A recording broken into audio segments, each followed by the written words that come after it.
Dozens of folks kicking off the new year by getting active at Oklahoma State Parks this New Year's Day. Fox 25's Grant Palmer joins us live at Lake Thunderbird State Park. Grant, how was the turnout there today?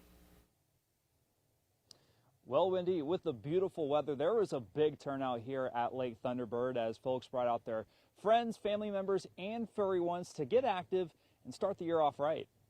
On New Year's Day, hundreds of Oklahomans descended upon Lake Thunderbird to kick off 2026 with the First Day Hikes initiative that's happening across the country. 14 of Oklahoma state parks are participating today, and it's a great way to start your new year off with activity and camaraderie with your community. Blackburn says Thunderbird offered hikers two choices, a 1/4 mile paved path and a 2-mile nature path.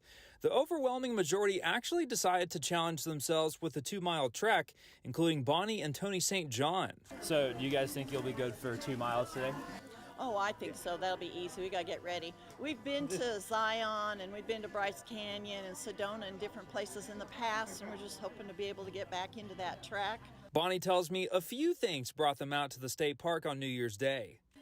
The beautiful weather, a chance to get on the right foot again. We've gotten heavy over the last year and we got to fix it. And this is a perfect day to start. Bonnie and Tony also brought their Australian Shepherd Cody along for the hike, who they say keeps them moving.